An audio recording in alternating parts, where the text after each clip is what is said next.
All right, news. News. Commentator Stephen A. Smith tore into California Governor Gavin Newsom for disparaging President Donald Trump at the World Economic Forum in Switzerland this week. On Wednesday's episode of Smith's Straight Shooter podcast, the host asserted that while he has no problem with Newsom criticizing Trump while on American soil, slamming the president in a foreign country is a completely different story. Gavin Newsom, respectfully, what are you doing?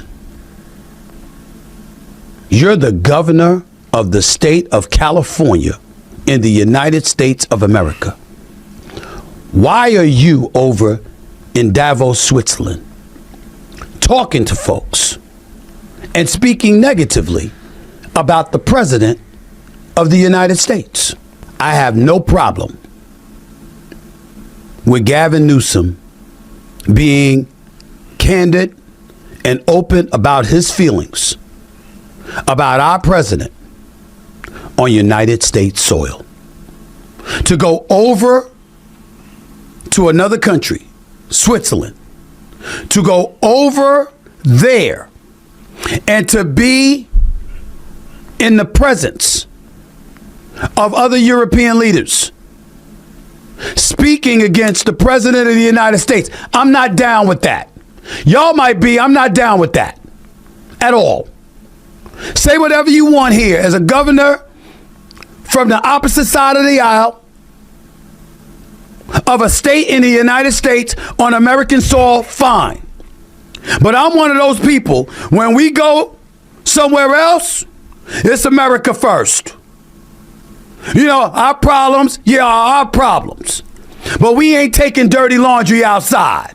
You don't go on a world stage to disrespect your own house, which is the United States of America. I don't like that at all. Not even a little bit. All right. He says the same thing 8 different ways. I'm now He's sweating. Yeah. I'm going to include That was him a shiny man. in my Chris Rock joke setup analogy, which is every 1 hour Chris Rock special could be 17 minutes if he didn't set the joke up when he goes, women, they don't forget.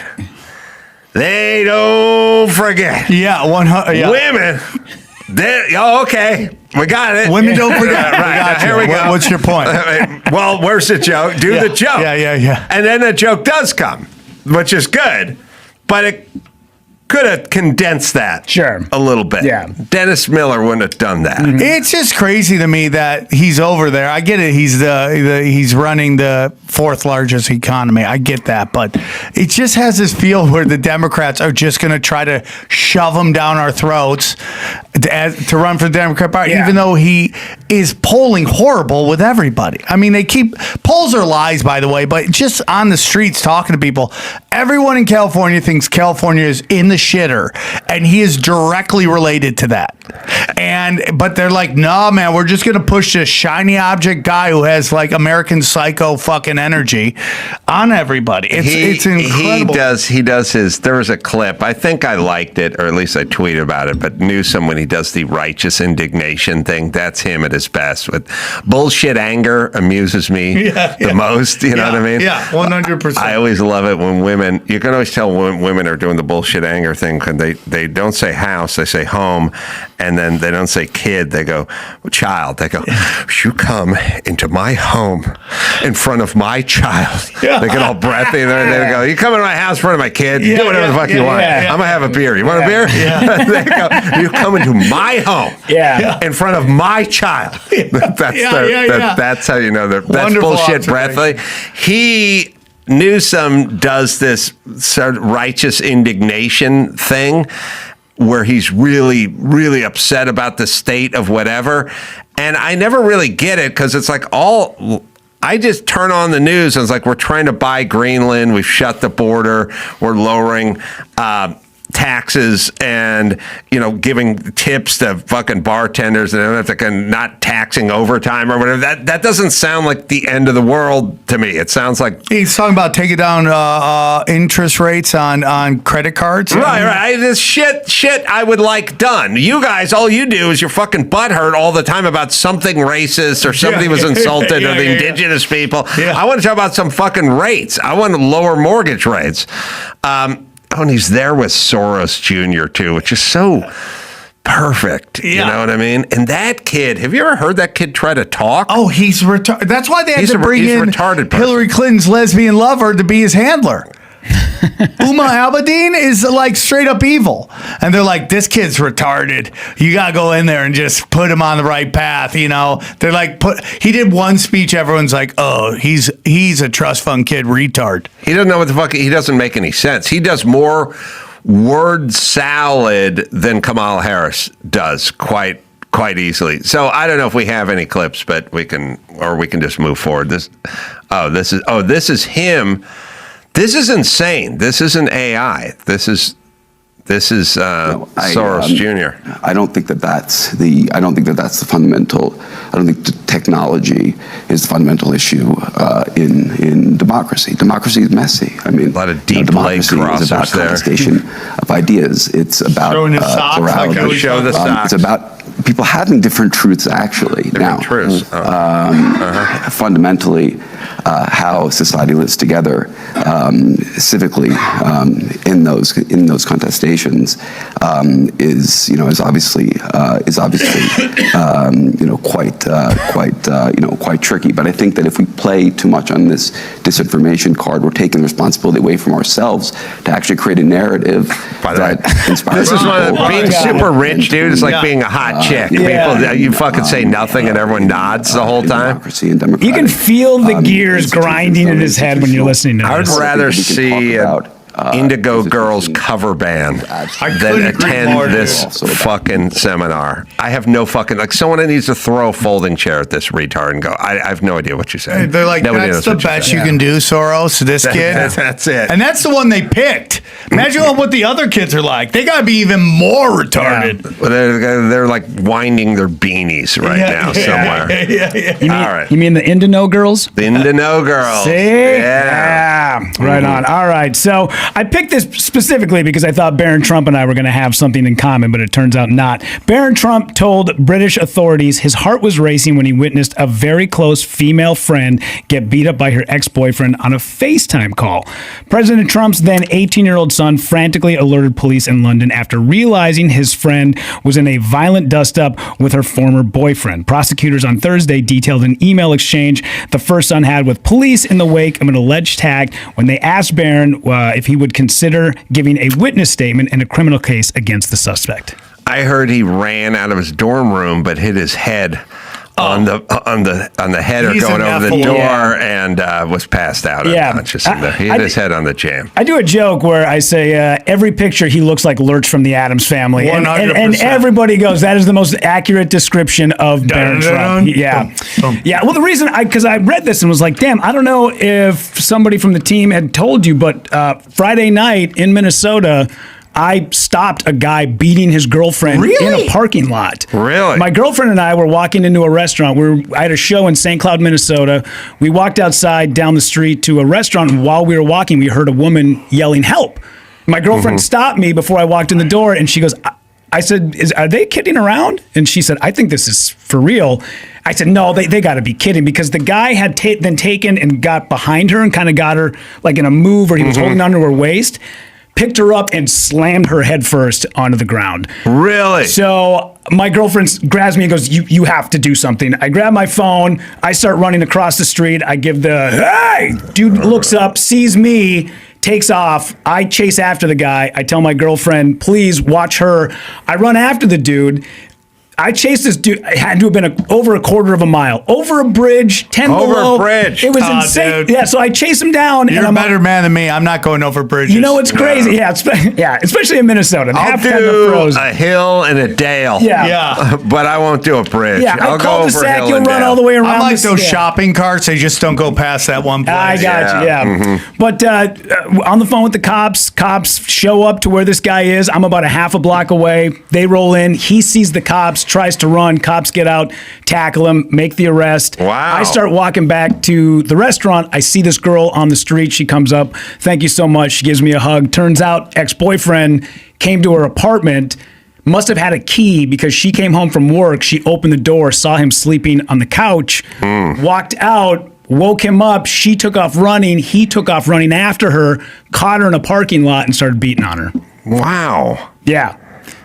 So on the way back, the cops were nice enough to give me a ride back to the restaurant. But on the way there, I said, so is there like a sticker or something I can put on my car now Yeah. saying like, Yeah. next time you guys Next pull me time. over? Yeah, right? Where's my medal? Yeah, and she laughed and goes, well, the next time we give out badges for the Do-Gooders Club, we'll make sure you get the first one. And I was like, too bad. So I went and made stickers that say the Do-Gooders Club, and I'm giving them out at shows. So put them on your goddamn cars Yeah, dude. and get out of tickets. Good for you. Yeah. You should have a Good Sam club on your I should. car.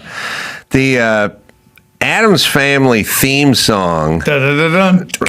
right? But they go, they're mysterious and spooky. keep They're creepy and they're kooky. They're creepy and they're Mysterious and spooky. altogether ooky. Yeah, ooky. If I was in that writer's room, I'd go, Bob, ooky's not a word. What is It's not a ooky? word. That's like the worst they rapper but ever. It rhymes with spooky. I get it. Yeah.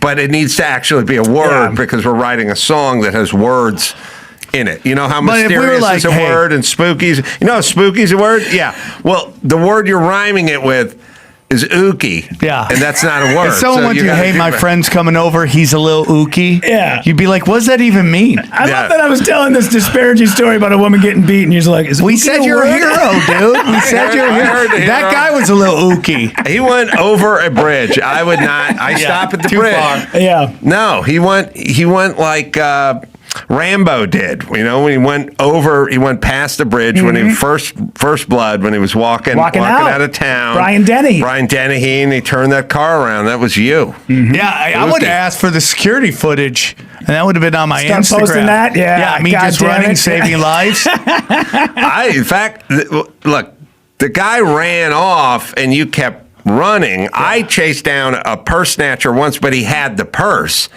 This guy didn't have anything. Yeah. So once he started running, I would have let him run. Really? Yeah. Oh, I don't know, man. I feel like dudes like that are going to go out and do it again. Well, At least- no, I mean, I would have rationalized that she'll tell somebody Yeah, that the this cops. is where he Well, lives. see, or that whatever. was the problem is You because didn't know. when we first saw it, he was trying to pull something off of her, which looked like she was getting robbed. I didn't know that there was boyfriend, girlfriend well until after the cops had told me, oh, by Oh, the I way, see. this is, that's how it all happened. All right, hero, what else? It's good. Do you ever know that you're my Oh, yeah. hero? Oh, that's been going on in my head all day. God damn it. I know. Independent journalist Nick Shirley says exposing government fraud has made him a target, and now he's turning his focus on California. Oh, boy. Shirley gained national attention after releasing videos that say fraud in Minnesota has been running rampant. He testified before House lawmakers earlier this week during a hearing investigation in the state's fraud scandals. Shirley said the work has been dangerous, but California is his next target. Fraud will be exposed in California. It'll be exposed across the United States. Yes. Now, you know the crazy thing about these idiots on the left? If Shirley was a guy who invented an electric car and had a network of dealerships, they'd be firebombed right now. Right, 100%. They would firebomb his dealer network for trying to save money for people. That's chick think, by the way. Like That is whole chick think. that whole we're going after Elon and burning down Tesla dealers is the most insane thought ever. Like, also, all the person is doing is trying to save taxpayer money. I don't That's get it. why people are upset about it. And then they go, oh, what he's smearing this person or that person. Okay. Look, if you didn't do anything, then you're fine. They always act, they do the same thing with ICE. You know what I mean? Like, walking around, grabbing Americans, disappearing them, putting them in slave ships and shipping them to Honduras where they'll spend the rest of their life making Nikes in a sweatshop. These are neighbors. These are Americans. Like, okay, that never happens. I the thing agree. you say is happening never happens. What does happen is you might get some rapists and some murderers and some pedophiles out of a neighborhood in Minneapolis or anywhere else. That's what is happening. And what Elon Musk is trying to do is stop a bunch of fraud, not take away food from kids who are hungry.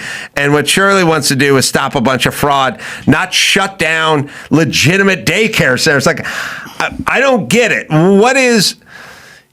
like they always act like you're going to get scooped up and thrown in jail. Like, good fucking luck scooping up an innocent American and throwing him in jail for either fraudulently running a daycare center or speaking out against the president or being in the wrong place at the wrong time when ICE rolled in. If ICE rolls in and you're in the wrong place at the wrong time, and by the way, they go, you have to show them your papers. No, you'd show them your fucking driver's license, the same one you use when you check into the Ramada. When you get pulled over, you have to show it all the time. I know. They want your papers when they pull you over. They want insurance papers. They want registration papers. And by the way, this is the left that said you have to show your vaccine card to everybody. Right. They didn't want you to be able to function in society unless you showed your papers. Right. So spare us, but I don't know. Is there anybody who has been removed from the country who's a legitimate American citizen who just didn't have their paperwork in order? I don't have my papers when I leave the house, but I have a driver's license.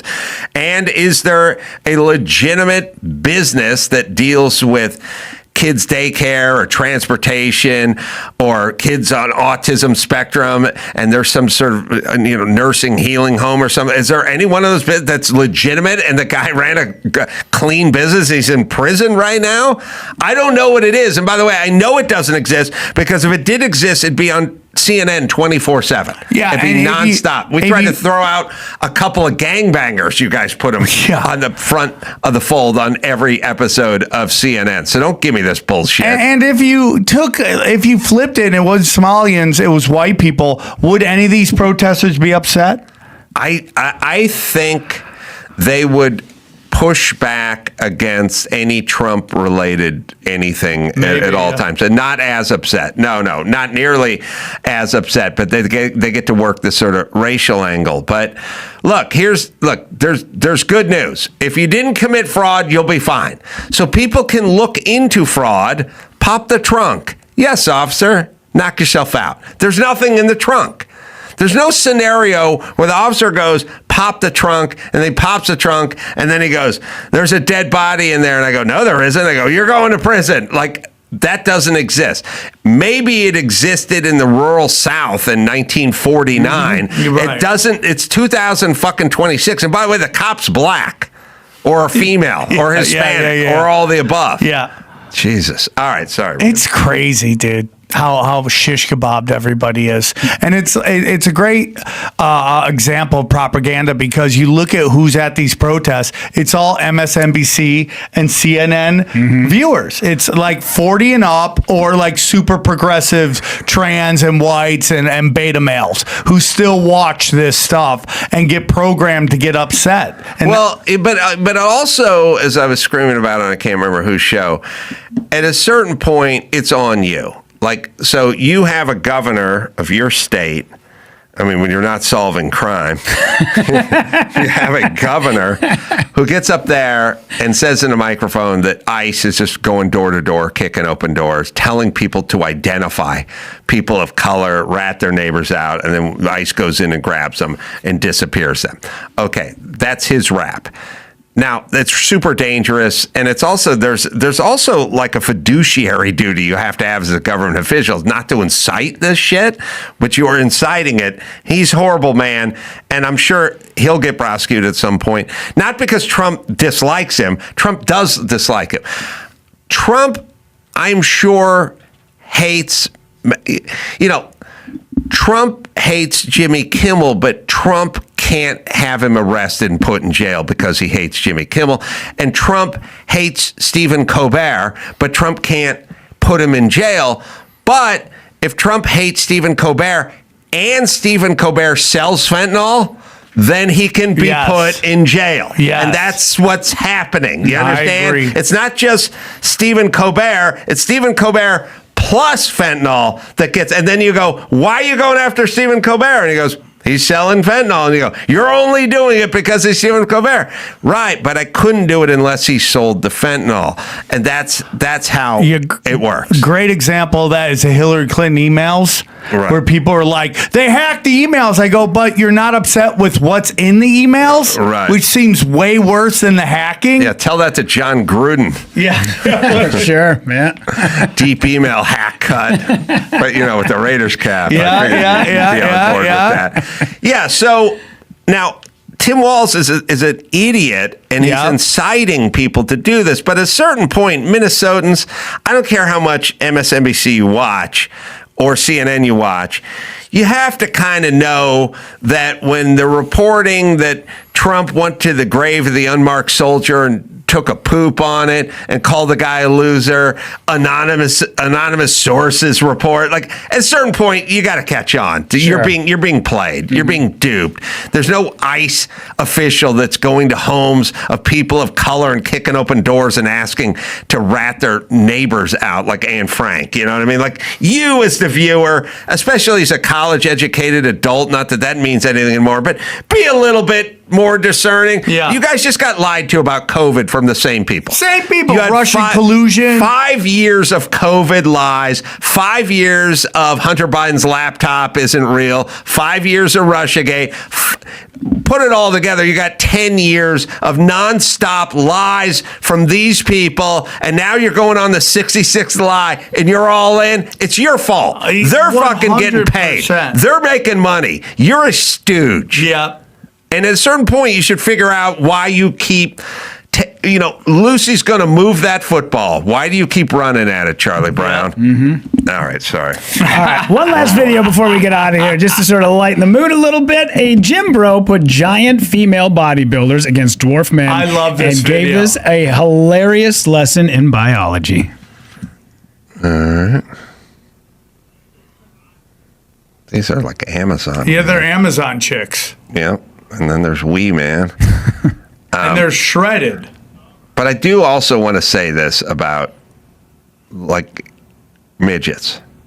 Yeah. They're built like bottle jacks. You know what I mean? Yeah. Long and lean is not good for squats or deadlift. Built like a bottle jack. Yeah. That's leverage. And so half these chicks are so obviously on steroids. Yeah. That one and that the chick at the end. Yeah. The Venus Williams. I don't know if we have sound. Oh, there we go. And they are the world's strongest dwarves. And they'll be competing in strength competitions, all to find out who is stronger. And that super tall one is nasty.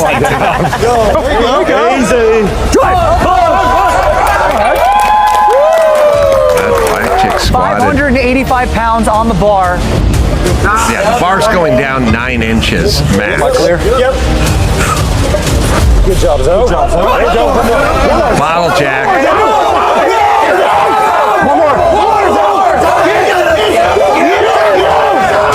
Man, 90 degrees in the thigh. That was unreal. Come on. I was like American Gladiators. Yeah.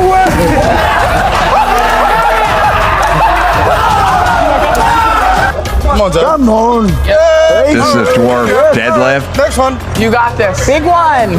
Now the supermodel hot Lorenzo's chick. already at 4 plates right now. I think Brittany's stuck at 3. Easy, good. Pull. No.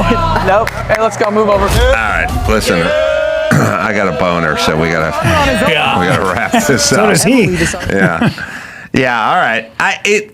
Like the wrestling is pretty good, but I gotta say, in bench press, squat, like the big wingspan is not good. not good for that. Once in a while, there's some freak of nature who is 6'8" and also has that like crazy strength and can do the squats and the deadlift and stuff.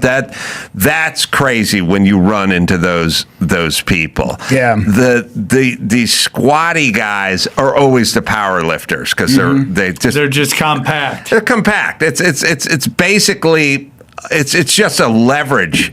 It's just like a leverage thing.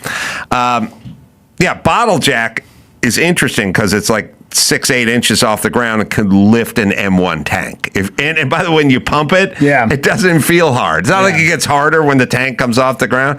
I use it I will jack up a sagging building. Like you can have a 2-story building that's like sagging, and you get down there with that bottle jack, boom, right on up. Yeah. All right. Plugs for Sam Tripoli. Soul Joel's great, right? Yeah. Coming up.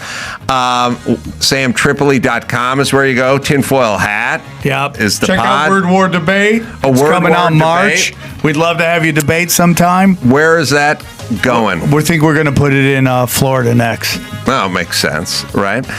Rudy, live dates? Yeah, I'll be with you in Florida. I got a bunch of dates, rudypovichcomedy.com, and I just found out I'm going to be headlining the Toledo Funny Bone on Sunday, February 1st. So congratulations, please, thank you, dude. my friend. Thank you. Yes, please come out. I'd love to have you. Yeah, domestic abusers, you've been warned. Right. Rudy's coming to town. The vigilante. Go to adamcarolla.com for all the live shows. New York tomorrow night at Stand Up live there at Rodney's. That's what I want to say. So, till next time, it's Adam Carolla for Sam Tripoli and Rudy Povich saying mahalo. Alicia Krause is in here and she's got the news. I sure do. Want to hear some? Nah, Not at all. Yeah. So did you hear about how John Mayer and Zach Bryan like sold out Michigan, like University of Michigan, Ann Arbor's like whole stadium? John Mayer and Bryan? Yeah, wasn't it Zach Bryan? I thought it was him. They did a duet together, sold it out. I don't know who Bryan is. Zach Bryan did that song. Oh, you're with saying like, Zach Bryan. Okay, I was only hearing Bryan. John Mayer. Oh, I guess Zach is one of those weird names because you know John Mayer and Zach Bryan. I thought you were saying John Mayer and the Bryan or something, but Bryan, yeah. Zach. Mm-hmm. So they sold it out. So he's a pretty popular guy. I was looking at his Spotify like numbers earlier. Like Zach. Zach has so many of his. Yeah, there you go. Zach Bryan, Michigan Stadium. What is it? Like, isn't it like the largest football stadium, like college football stadium in the country? Anyway, epic concert. Everybody said it was awesome. 112,000 people there. How does that work? I don't get how that works, but all right. They sell good. tickets and people go. No, I know it's how it goes, but it's confusing to me as to who sells the most, but okay. So he's popular, he's a really good. popular guy. A lot of his songs, like on streamers, have over 1 billion listens, which is kind of crazy.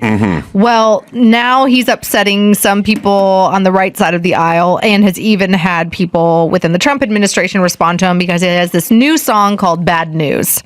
Let me read you a lyric and see what you think.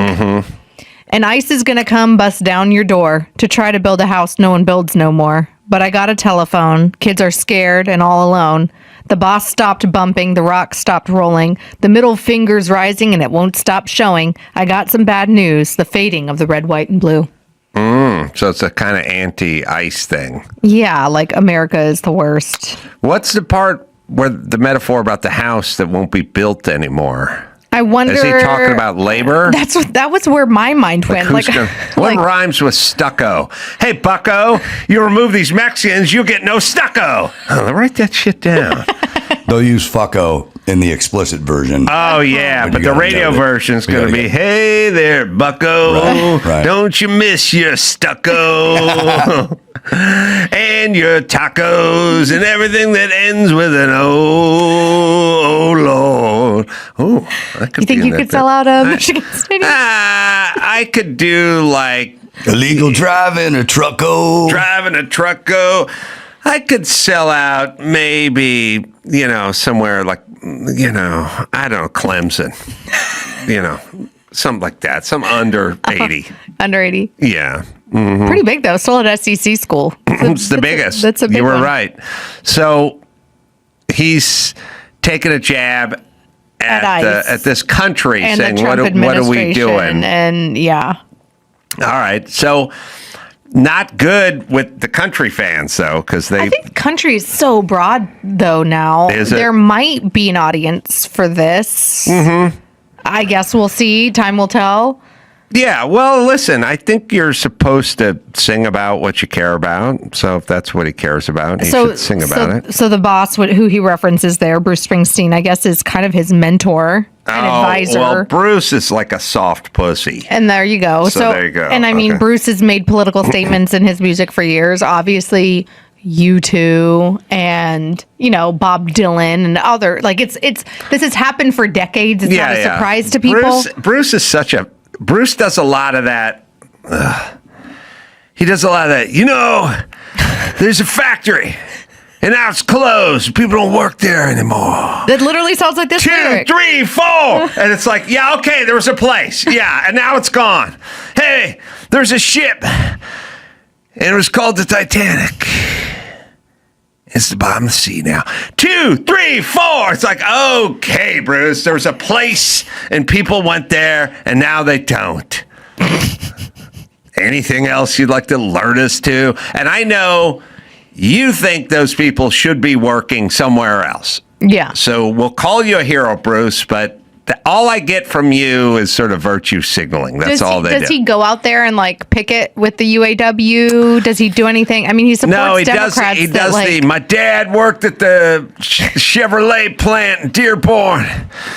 And one day he came home and he said, Brucey, that's what he called me. I don't have a job no more. I don't have a job no more, so no more food for you. 2, 3, 4. He tells the same sort of bullshit stories that Biden would tell. My dad told me, he said, see those two fellas hugging on the corner? Ain't nothing wrong with that. 2, 3, 4.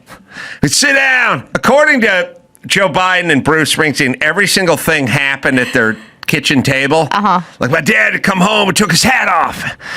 Sat at that kitchen table. He said, Joey, you're on your own. 2, 3, 4. And that's all, every story. I've noticed every one of his stories is in standard time. The great thing about Joe Biden. He doesn't do a Biden's waltz for a story ever. Joe Biden's stories were also like the basketball court too. I It was learned the basketball court or the kitchen table. the kitchen tables where he learned. And when he got called Joey, that meant, some wisdom was going to be imparted. His dad ran one of the biggest Chevrolet dealerships in the county. And that's why when he got married at 23, he got a brand new Corvette. Like a rock. For his wedding gift. Wrong guy. For a wedding gift. Right. He got a brand new Corvette. So I don't know. Was his dad? How One hard day, to travel? son, you're going to store classified documents in the That's trunk. right. I got you the 327, not the big block with the side oiler. 2, 3, 4. Yeah. You he gonna got listen a to the song Corvette. though? You gonna listen to the song? And, Sure. Listen. You can say whatever you want. It's fine. I don't like. Look. There's a lot of things you don't like, so I'm bracing myself for thing Adam doesn't like 1001. Your side created a problem by letting tons of unvetted people into this country. Mm-hmm. You created a problem. The problem is now trying to be unrectified or unfuctified by what you guys did. Mm-hmm. So, first off, the surgeon who comes in after you never got your boil lanced after 30 years and now it's infected, it's on your back. It's not really on him. You let it go. 2, 3, 4. What rhymes with carbuncle? You let it go. So you let this uncle. You let this problem go. Uh-huh. You said that Kamala Harris had been to the border. She was in charge of the border. You had Mayorkas and everyone lie. You had a picture of Border Patrol with their reins in their hands, and you said they're whipping Haitians. And children in cages. And children in cages. You created a massive problem. Now the problem is going to have to be fixed. The problem is there's no clean, easy, fast, and cheap way to fix this problem other than getting people who are not here legally, going in and getting them out. Which actually, when I listened to the song and listened to this lyric, is Zach Bryan insinuating that he's dating an illegal whose kids are all alone, but he's got the phone? They have done this. They've done two things. They've said these people are just here to work. And they started with a lie. Do you guys notice, Dawson, I'm looking at you too. What happened to the lie that they contribute more than they take, that they put in more, they use less? Remember that? Remember like 3 years ago, these people were a net plus They for paid us? more in taxes than all of us. Right. They paid more, they contributed more, they used less. That was always that. They That's still Newsom's line, by the way. Oh, is it still? Yeah. Well, everyone else dropped that bullshit because it turned now out there's just true. they're here to work, and not only are they here to work, they're going to do everything you won't do, lazy white man. So leave them alone, which is their argument. And look, there's some, I have some sympathy for you've been here for a million years and you abide by the laws and you work real hard.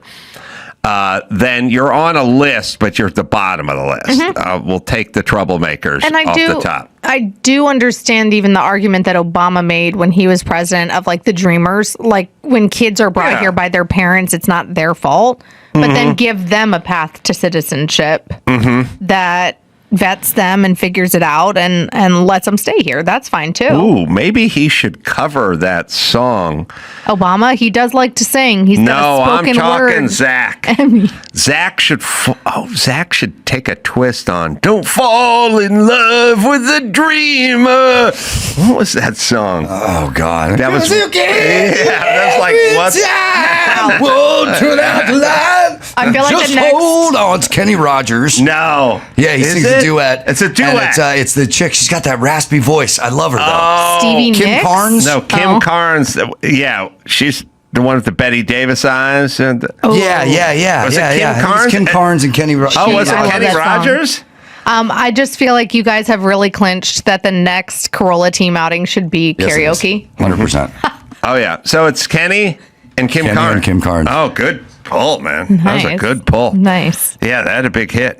Don't fall in love with the dreamer. I just got to say, don't agree with Zach Bryan, but this is the First Amendment at work right here. Yeah, I'm fine with it. Yeah, there we go. All right. Couldn't say this in Saudi Arabia. No, you could not. All right, this is kind of interesting.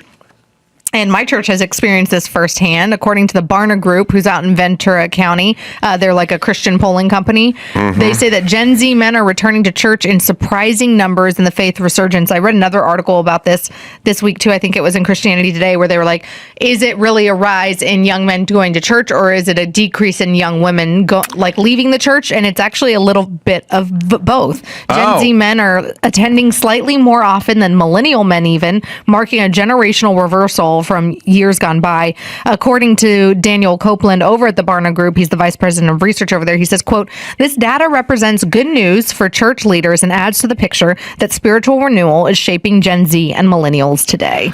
What is the Gen Z age? I've rejected all these titles, so I never know. I'm a grandma millennial and I'm 39. So Gen Z, I think, is like 38 and younger. Right? And so they're going, and women aren't going in the same numbers. And whether or not it's affiliated, Gen Z men are also kind of coming more to the right, as well as Gen Z women move more to the left. Yeah, this bolsters my theory that women are going insane, because I see them fighting and screaming, and less church probably helps with the crazy spitting on ICE officers and like screaming and stuff like that. I think it makes sense to me. Gen Z is 13 to 28. Oh, wow. So That's young. That's way young. Wait, Yeah. so you're saying millennial is 28 to like 48 then? I don't know. I thought it was like generations were every 20 years. No, yeah. The millennial goes down to like 30. Oh, wow. Okay.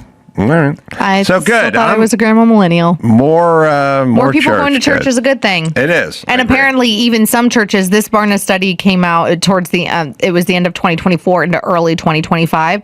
This doesn't even include the data since the murder of Charlie Kirk, in which churches all around the country said that they saw an insane increase in young men and people generally, but specifically young men going to church. Yeah. By the way, I think that's better for the country. I do too. I think it's better for culture. I agree with all that. Like, I think, monogamy and 10 Commandments and all those things the Bible teaches are pretty good.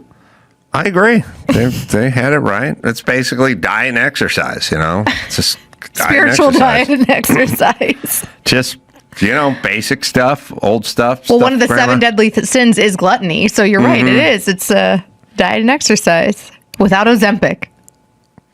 I agree. But, Ozempic makes it easy for people to cut corners. I think that the and cell take phone. easy roads. I think that the cell phone has made it easy for people to cut church out of their life, which in turn cuts out community and emotional regulation and normalcy and communication. Right? Like there's so many things that are negative about technology, and I think removing you from the real world is one of those things, and that's why you see people, like you said, women going a little extra crazy on ICE officers or police officers. Well, I'm only saying women are going crazy because they formerly weren't crazy. It was guys punching and screaming and doing that, and now it's women punching and screaming. Well, because previously women were stuck at home. They couldn't punch and scream. No, they were stuck at home, and now they're the tip of the spear. And listen, as a human, we're always trying to find a shortcut for everything, like you start off as a kid and it's like you go all the way around, or you just hop that fence and be there like right now. And so you hop the fence, so you just kind of look for ways to get there faster and easier. And so that's what we're wired for. So if there's Ozempic versus willpower, we'll do the Ozempic, and we do everything that way. But eventually, you forget that walking the long way burns calories. You meet people, you have experiences, you see things. Might see a little butterfly or a bird. Little bird or butterfly. And hopping the fence, you sort of deprive yourself of that. Yep. And so I always preach this to people, like, I am, as you saw, on my second merch bag repair. The first merch bag repair completely blew out the bottom of it. The zipper pulled apart and the thing just blew out. But you're a doer. Yeah, and I went and they said, throw out the merch bag and go buy a new merch bag. And I said, will not throw out that merch bag. I shall fix that merch bag. And I fixed it. Yeah, that's what you were doing when I got here. I was like, what are you doing? Well, that was the first merch bag I fixed. And then we dragged that thing around the country for another 2 years. And then eventually Burbank Airport made me toss it, for a long story. But either way, the second merch bag, the handles just pulled off. And then somebody said, throw that away, get a new merch bag. And I said, I'm going to fix the handle. Now, I got the money for a new merch bag. I just don't like filling the landfill with more plastic, number one. And then number two, I can fix it. And I have a bunch of tools. Yeah. And it feels good to fix things. And I think that that's the part that people don't realize is the feel good part. Like there can be some level of, dang it, I feel stupid. I don't know what tools to use. I don't know how to fix this. But then when you work through that and get to the part of fixing something or doing something hard, it's the good feeling at the other end of it. And then That a lot of society doesn't experience anymore because they don't do the hard thing in the first place. They avoid the hard thing. I traveled the country for 2 years with my fixed merch bag, and I was throwing that thing in the back of Ubers and putting it on the scale, the Southwest terminal and whatever. And every time I saw it, I'd see this piece of wood that I put along the bottom to fix it. And it reminded me that I fixed it and that it worked fine. Yeah. And it always worked fine. We never had to throw it out because it didn't come undone. Now, it didn't look as good as other merch bags out there. But now the handle's blown out on this one, and I'm going to have to fix this. Did you bad zip boy tie too. it, or what are you going to do to it? It's a handle, like a D-shaped handle, a regular handle, that is just pulled out from the cloth. And the hole has been yoked out. And because the thing weighs, you end up putting 50 pounds worth of books in there. True. It's bound to happen again because someone's going to lift it by the handle and it's going to be 50 pounds and it's going to blow out. It's like a really big kettlebell you're carrying around the country. Yes. So I'm going to have to put a backer, something broad on it for in between. I'm going to have to spread that load out. I'm going to figure it out. But you have to be careful what you use as the backer because most of the time your limit domestic travel is 50 pounds. So if you have 50 pounds of merch, you don't want to lose out on money by putting in like a plywood backer that takes up, 3 pounds? You can find a piece of plastic. No, I'm weighing it. You're going to wait along the way and see. I'm weighing doing a through bolt versus a wood screw type thing. Either way, I will examine it.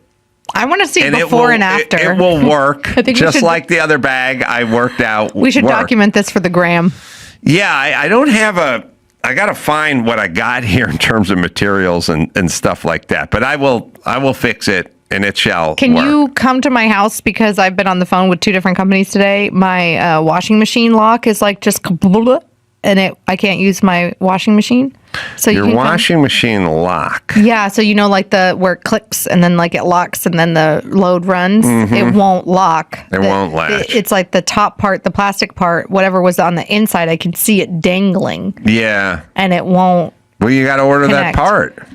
Yeah. Well, you got to go figure out what unit you have. I got the unit and the serial number and it's under warranty and all that stuff. And they're telling me they can't come for a week. And I'm like, yo, I have 4 kids and 3 adults in this house. You think I can go a week without doing laundry? I'll bet you that part goes bad frequently on that unit. And I bet you can buy it fairly cheaply online. And it's probably just 2 screws away from being replaced. But I have to then take off the whole outside of the thing because it's one big piece in order to access the Oh, you got one big sheet metal shroud around it. You got to pop that off. So it's like the metal all the way around. Speed Queen always sounded weird to me. Right? Like it sounded very Tina Turner from Tommy. She was the gypsy acid queen, which was the craziest character ever in a movie. Probably not homeschooling. No, recommended don't even know viewing. what that is. The Who is is a English rock and roll band. Yes, I'm familiar. Okay. I prefer Zeppelin, but go on. They wrote a rock opera called Tommy. Stop. I'm totally looking this up later. Go on. Wait, and Tina Turner was in it? Tommy was about a blind, deaf and dumb boy who was really good at pinball. And it's the song. They wrote the song for the movie or the movie for the song? the song was in the rock opera. Okay. And then at some point they made the rock opera, the movie, and had cameos by everyone. Elton John sung Pinball Wizard because he covered it too. Yeah. And Tina Turner played the Gypsy Acid Queen, and it was weird and scary. Scary and freaky. Oh, and Anne Margaret was in it. Wow. Yeah, she got covered in beans. So did Tina Turner do this before she did Mad Max? Yes. Yeah. Yes, and This was her audition for Mad Max? It was a weird, surreal movie, and I didn't know what to make of it when I was a kid, but it kind of gave me bad dreams. But So Halloween vibes? Yeah, Speed Queen sounds like Gypsy Acid Queen. Speed Queen is a weird name, but it made sense for 1942, and then Speed got popular, and then the Queen and all that. All right, you got any more stories? I do. Let's do one more. Have you heard about this Attorney General candidate in Virginia, Mr. Jay Jones? Yeah, this is a weird story, and it's so funny. Like if you see like the greatest part of all these stories is, well, you read the story, but I think it was Politico's version of it. I love my favorite the way part they spin it. Yes, I love when the left-wing rags have to spin it their direction. Like I love like Ilhan Omar, like on 9/11, some people did some things. Don't know. Oh, you mean and like then Republicans pounce. Yes, yeah, exactly. Republicans bounce, right? Yeah, I love the soft sell. Yeah. Especially when it's murderous intent. So USA Today headline is Democratic candidate faces bipartisan backlash over texts about shooting colleague. But NPR and Politico and the like Washington Post and others, to your point, people said something. we're literally like Democratic AG candidate, like minority because he's a black guy, Democratic candidate for AG in Virginia. pounced on by Republicans or alleged text messages. Like they'll there's do screenshots. alleged, and they'll also do a version. The political version of it, which is funny, which is like,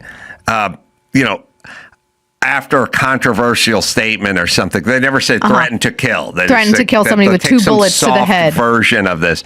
Yeah, what was that story? Because it's pretty. So back in 2022, this is an old conversation that this female Republican delegate from Virginia, Carrie Corner, shared reported screenshots of her August 8th, 2022 conversation with Jay Jones, in which he admitted, he said that they were sent to her in error. So he acknowledged sending these. It's not even like he's trying to cover it up. He's acknowledging it. He said that he was joking that a previous Virginia House of Delegates speaker should get, quote unquote, 2 bullets to the head. He reiterated that violent rhetoric has no place in our politics. However, he accused his Republican incumbent, Jason Ramirez, of dropping smears through the media outlet favorable to Donald Trump and politicians. He also said he sent text messages that he regretted. So the thing that's even weirder is she followed up with this like literally a couple days after Charlie Kirk died. And he kind of doubled down on it. So the original text messages said 3 people, 2 bullets. Gilbert, his Republican opponent, Hitler, and Pol Pot. He texted, Gilbert gets 2 bullets to the head. Coiner, the Republican delegate, responded, Jay, please stop. And he said, LOL, okay. She said, it really bothers me when you talk about hurting people or wishing death upon them. Later in the text thread, Jones also reportedly mentioned Gilbert's wife and children. Do I think Todd and Jennifer are evil and that they're breeding little fascists? Yes, he said. So yeah, he wanted to pee on their grave. He wanted to pee on their grave. He talked about look, if you're evil and you're breeding fascists, then you do need a bullet. This is what the left has been saying for years. Like this is what you do to fascists. They run away from it all the time. But if you're doing the evil and you're doing the fascists, then some 19-year-old who's out of his mind will do the math on the evil and the fascists. And it's like, I think what bothers me even more is the minor children, like the children involved. It's like and I said this when people go after the Obama girls or Chelsea Clinton or anybody else, it's like, just keep the kids out of it. Like your kids aren't responsible for your behavior or what you do for a living. Neither are mine. They were like born into our family. That's the way it is. Let me write this down. Your born kids. Hold on. Your kids were born into my family? No, I said your kids or my kids. Like they're born into my kids were born in. All right, hold on, slow down. Kids born. Did I miss family? Yeah, I get it. It's not their fault. It's not their fault. Later on, when Chelsea becomes an unhinged bitch, then that's crazy. By all means, pile on. So, don't leave the kids out of this. And the fact that Democrats, including Tim Kaine, walked into the Capitol today and was like, no, I've known him for 25 years. I don't think he meant this. He shouldn't say those things, but he shouldn't step out of the race either. Are you kidding me? Here's the thing. People do believe this stuff. And you talk about the extreme example of someone taking a gun and ending a life because they think they're killing a Nazi. But what about a much less extreme? Say, would you want a nurse who thinks this way putting your catheter in? Or teaching my children? Or if I ran a hospital and I thought these people were Nazis, let's just say I wasn't going to pick up an assassin's rifle, but I wouldn't hire them. Mm-hmm. I wouldn't give them overtime. Mm-hmm. I would not want to be around them. And NBC News says that Winsome Sears, who's the current lieutenant governor of Virginia, first minority and first female to hold that office, by the way, in a previously segregated state, pounces. Yeah, she's pouncing. She's pouncing. She's seizing on the moment. That's right. That's her fault. Yeah. Okay. So this guy is trying to be the attorney general. Yeah. And he's going to be in charge of people's fates. And we can't. Do you trust this guy to be a prosecutor? Do you trust him not to go after his political enemies with like his legal power? Here's what I've learned, sadly, and very convincingly. This sort of like, Trump's getting this case is going to be in D.C., so he doesn't stand a chance. Like, I'd like to do it based on the merits of the case, not the makeup of the judge and the justice system. Yes. And so there's a lot of that. Now, I think the left does that much more than the right because they're more driven by ideology. You mean when it comes to the judiciary? Judiciary and beyond. I mean, look, if I'm a school principal, and I'm very progressive, and you know, two kids get into trouble. One's wearing a MAGA hat, and the other voted for Hillary Clinton. Then I'll go, well, this kid's a nice kid, but he got caught up with some bad kids. And I'd see the MAGA hat kid, and I go, that kid's evil. Well, like they did with those students at the March for Life, right? That were quote unquote harassing the Native American guy. Right. Remember that case? I know. Can the ladies from The View stop just every 10 minutes and look back at all the Kyle Rittenhouse and Jussie Smollett and everything they've been wrong? They've been wrong about everything. Yeah.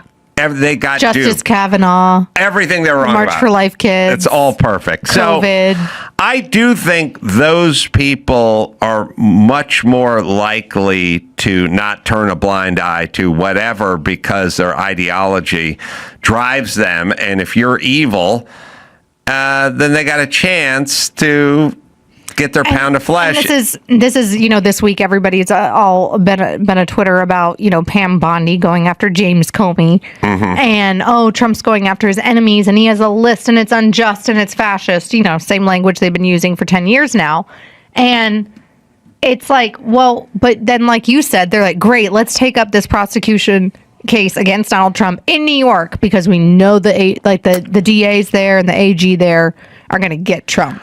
It's well, like we know because they sides do announced this. it when they were running. It was number their one. campaign And number slogan. two. Jay Jones, this guy in Virginia, said the same thing too. He's like, I'm going to go after everything that Glenn Youngkin and Winsome Sears and Donald Trump did.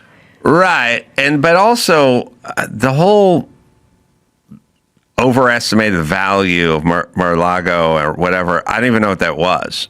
I mean, I still don't really know what it was. How is it really illegal, you mean? Well, I've done enough real estate where I can't just go, yeah, I'd like a loan on this warehouse. And I got it at about $50 million.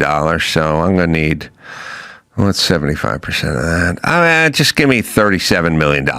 The bank's going to go, no, we'll do our own appraisal. We're not going to take your word for anything. Yeah. Because you're going to go high. So they'll come in and then they'll appraise it. And then they'll give a number, but their appraisal will be low because it's to protect them. And then we'll decide whether they give me the loan or not. And This is like the same with an insurance company when you have damage on a house. And then I'll pay the loan back, and then that'll be that. At some point where they go, Carolla said it was worth $50 million. I don't know how that works. And then you go get your expert and say that this warehouse was worth $80,000 when they say Mar-a-Lago was worth $15 million or whatever, something insane. Trump said it was worth like $30 million, and it showed that it was worth $18 million, and then he got like charged for lying about it on bank documents or something. $30 million doesn't get you a 8,000 square foot nicest house that, you know, Tom Brady might be your neighbor in that neighborhood. Yeah, wasn't it? Well, it used to be one of the richest. Now it's like parts of South Beach, Miami are. I don't know. What's Trump Mar-a-Lago? It's I can't even remember. $250 million is what I'm saying. It's not 30. 30, it doesn't. No, I was just saying like making up numbers. Like I remember he had a higher number, and then the prosecutors in New York were like, no, they had it. They had it at like 18. Yeah, 18 buys you. 18 nothing in Palm Beach. 18 doesn't buy you half of J-Lo and Ben Affleck's house that's on the market. But the most important aspect of that case, though, is this was a deal between Trump and the bank. Trump got the loan and then paid it off. Right. We're done. Right. End of transaction. Right. Goodbye. Right. So this is crazy. lawfare. It's crazy. And the lawfare is good when Dems do it, but it's bad when Republicans do it. Right. And I'm just like, can it just be bad when anybody does it? 2022, Forbes had Mar-a-Lago at $350 million. And that was 3 years ago, so it's probably a little bit more than that. But that was when the case was going down. In 2022 was when the case went down, right? That was before, I think. It might have started before, but he wasn't a sitting president when they were prosecuting him for that. It was during the campaign. Yeah, they wanted to just prosecute him so he wouldn't be president and do this stuff. Yep. And then they could keep their USA aid and ID or whatever they would just keep all their money flowing. By the way, Marco Rubio, man, he has so many jobs. I know. He's like Secretary of State. He's working on Middle East deals. He's running USAID or not running it anymore. Trump keeps giving him all these jobs. It's hilarious. Well, You want to get something done, give it to someone who's busy. All right, Elise Krause. People can go check out your column. Yep. It's on this week. Mr. J. Jones and how Democrats will not distance themselves from him. Hey, Adam. Got a rich man, poor man for you. Being driven around by others for work. You're either a corporate bigwig in a town car or on an airplane, or you're a migrant worker in the back of a 10-passenger van. The middle class, we just drive themselves to and from work. Get it on. You can leave us a message at 888-634-1744. Yeah, that one has been covered for the rich man and the poor man. I don't do it normally, but there's a version of it. But Uber kind of screwed it all up because Uber, now everyone's getting driven capitalism. around. Yeah. I just thought of my children. Or you're like a middle-class kid getting driven around by a mom. It used to be you get driven to the airport, which is when you're poor, your friend drops you off at the airport. When you're rich, the town car drops you off at the airport. But then Uber screwed up the joke because now everyone's kind of everybody Uberized. can do it. Although, it's like $130 to like Uber to LAX now. I was listen, just shocked by it. There's a weird. I have a poor person mentality. Yeah. And so once in a while, I'll be with someone and they'll go, "Oh, I left my sunglasses or whatever," and then someone will go, "We'll just Uber them over to your house," and I'll go, "That $86 to bring? Yeah, we'll put them. I'll call an Uber. We'll put them in the Uber. They'll bring them over." It's like I'm gonna pay $77 to return this person's sunglasses. For some reason, there's an Uber where no one's in the car. You're just bringing stuff out. I've had friends that have done that before, and I'm like, it just feels like an exorbitant amount of money, right? For returning and then you something. have to communicate it to I did do that once when my toddler, my second kid at the time, hid my driver's license, and I ended up at O'Hare. Did you know that you can fly with a Costco card and a TSA pre-check? No, I did not know that. So apparently, because your Costco card is renewed every year, so it's renewed more frequently than your driver's license. They were like, totally fine that you don't have your driver's license. We know you got to make this flight for a speech in Chicago. And then they were like, also, you have pre-checks, so we've done a background check. You're okay. I think they just gave me a pat down and checked my luggage, right? But then I couldn't get my rental car at O'Hare. And it was a whole process. And I had my husband fax a photo to like a FedEx off-site. And then I had an Uber pick up the FedEx and bring it to the rental car facility. And I remember it was like $30. And I was like, this is ridiculous. Just give me the freaking rental car. It felt like it's so dumb to pay that money. All right, stuff to get into. So there's this shooting at the ICE facility that took place very recently, and people were killed. And I've been saying this, and I think detained immigrants were killed. Oh, they were. I didn't hear the. Okay, so were they trying to kill detained immigrants? Well, that was what leftists on X were saying, but then it turned out that no, the guy was actually anti-ICE, and I think he was just a very bad shot. Right. Okay. So here's the thing that I've been saying for a long time. You are compelling people to take action if you keep talking this way about people who are trying to do a job. There's a way to disagree with people in a way that doesn't compel people to take action, but that's not the way they do it. And so the night before the shooting, Gavin Newsom was on Colbert. By the way, always note the deep leg cross. You love to talk about the leg cross because it is a competition with. Did they like color coordinate their suits too? Progressive guys cross their leg.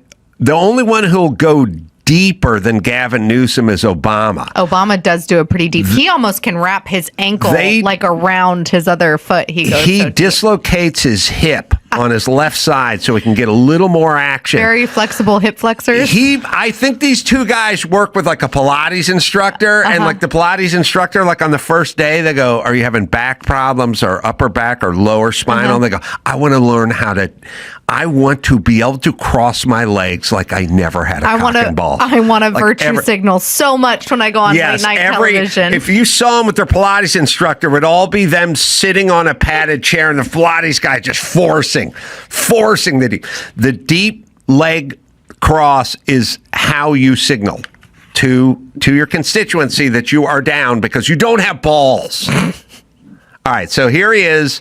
I don't know. I mean, what is this? He's letting the gray come in a little more. Good for him. He's embracing the age. Is this good? Is this 10? Thank you. Is this 10 hours before the shooting? I don't know. Maybe it's 12 hours. I think I'd say All right, this. but here he is. Like if I just woke up, I went to bed whenever Terry Schiavo fell into a coma, and then I just woke up now and I turned this on, I'd go, what's going on here? Well, this is a late night show. And I go, who's that? Well, he's the governor of California. I'd go, oh, what's going on? We got to take up arms. Like, we got to go. He said you have to push back. Well, not only got to push back, but he said that unmarked cars and masked guys with no ID are grabbing people from behind. Black and brown. It's always black. I don't know what black people. Don't you feel like black people just want to go? Can you just fucking leave me out of this one? Like this isn't us. This isn't us. Like I know you like to say black and brown, black and brown, black. Whatever. They just got a broad swath. Everything affects the black and the brown person. You cannot not include the blacks. Yeah. But I don't know how many blacks qualify for what exactly you're how many talking about. Ugandan immigrants are being rounded up by ICE and disappeared. Like Haitian. Disappeared means what? Give us examples. Who are we talking about? Who? No ID. No nothing. All right. So he's lying. I don't know how much more of this. I'll watch a little more. But sorry. The chills are fine. Called the Democrat states. All right. And he said this literally 10 days after Charlie Kirk was murdered. There's another clip. Does he have no sensibility at all? This is the greatest clip, which is I love the misuse of the word literally. I love it when people go, I was so scared. I jumped out, literally jumped out of my skin. Literally. Okay? Literally jumped out. I was like, you're not using the word literally correctly. There. He's doing, well, let's listen to this one. This is good. This is a few days before. He's signing a bill. By the way, I love when Gavin Newsom gets angry. I love indignant Gavin Newsom. I love when he goes indignant. No, he is now. He was nice. There was nice he Gavin. Used to be nice Gavin. I feel like right now he was nice when nobody pushed back. Right, on him. and now he's like, I don't. You always look when he says "damn." Oh yeah, and he goes, I'm sorry, but these damn tough. These damn rules, and it's like I can no longer contain myself because he's damn angry about it. It's the whole thing is it's such a thinly veneered, paper thin, hollow, tinny act. I would believe one of those plastic owls that they put up on the roofs of seagulls don't shit on your restaurant more than I believe this guy's acting. Why is it attractive to people? It's only attractive to like a small group of people. And I have been hearing some rumblings that some high level Democratic donors do think that he might be the chosen one for 2028 because they think that they can like moderate him a little bit. I honestly think if they were smart, they'd choose Josh Shapiro, but I don't know if they're that smart. He is like the male, he's the male Kamala. Yes. Like the lack of empathy and realness. I think that zero. There's soulless. Zero. It's like it's such a shtick for him. There's not a genuine bone in his body. But let's hear this one because he uses literally. Mass people quite literally disappear. All right, sorry, you got to go back. Go back to the start. Sorry. People in mass, people quite literally disappearing. No due process, no rights in a democracy where we have rights. No Immigrants have rights.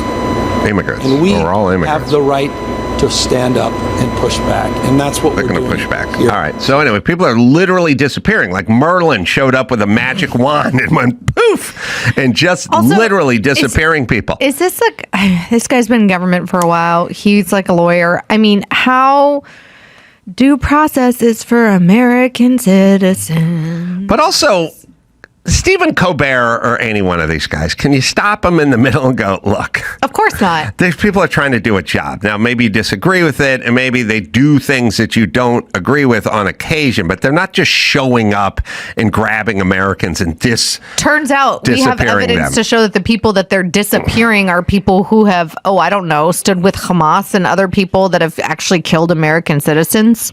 But also, it's Like, a do we want process. those? Everyone has a badge. Everyone has a job. Everyone gets processed. There's no rogue agents that are disappearing I have friends people. that work for like FBI SWAT. Turns out when they go in and raid places, like remember that like whole Armenian money laundering thing where they were stealing money from the government from COVID and it was like tens of millions of dollars?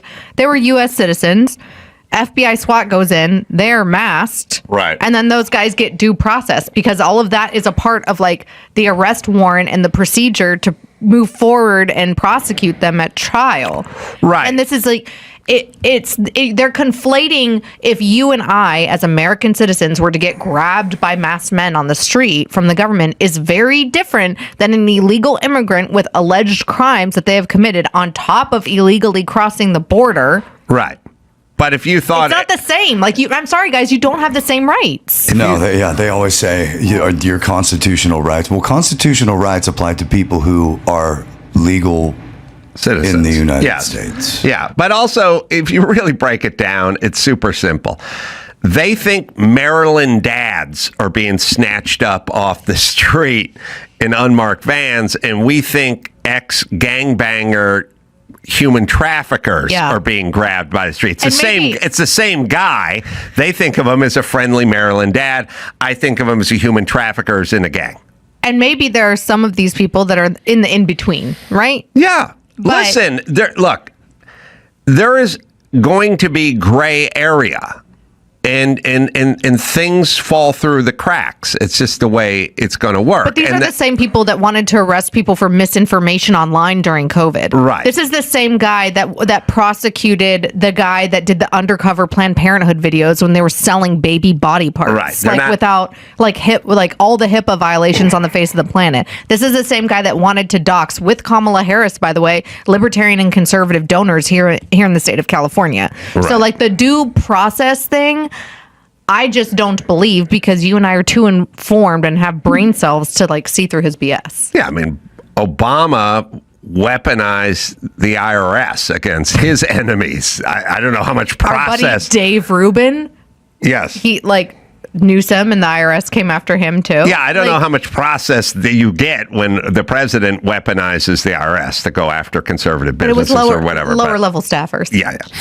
All right, so I just want to see him on Colbert one more time, just the first 40 seconds, just to hear what he says, because this takes place, I don't know, 10 hours before the shooting begins at the ICE facility. Is rogue? Yeah. Like, are these rogue ICE agents or just rogue citizens or individuals? With no due process, masked cartel guys round up people in Mexico too, and he doesn't get too upset about that. Right. But I love the hyperbole. Like everyone's just like Tom Homan's just running around with a dart gun shooting people that are brown or black and dragging them in. But he said there's no hyperbole. He loves that word too. There's no. Literally and hyperbole. Started from the beginning. He's not exaggerating. He's proud of a law that doesn't do anything. Right. He's got jazz hands, man. Well, now here's where the hero part comes in. He steps in. He stands up, but it's a lot of stand up and fight and push back and whatever. And here's what I'm saying on this show. Gavin Newsom is 60 and lying and fucking knows he's lying and knows he is using tons of hyperbole when he says no hyperbole. And everybody over the age of 45 in politics is lying their fucking ass off. He knows what's going on and all he's doing is lying. Colbert's lying. They're all lying and they're all just sitting there lying and they don't care. All the old folks are lying. The people who are doing the shooting are in their 20s. Mm-hmm. So they're not the old guys that are lying. The old guys are lying, and then they're motivating the young guys who are picking up the guns. Because what he's describing, I was kind of thinking about this. One of the best films of all time, although you're far too young to have seen it, Red Dawn. Excuse me, that's like homeschool material. Oh, really? Yeah. The original, the remake. What the hell? Red Dawn. All right, what happened in Red Dawn? Well, in Red Dawn, what happened is what he's describing is going on in America. Yeah. This force It was the swept in, this commies. evil force Yep. swept in. They were disappearing people into camps. They're taking over in unmarked trucks. And he's describing essentially what happened to the town in Red Dawn is essentially what's happening in Los Angeles with ICE. And what's happening overall with Trump.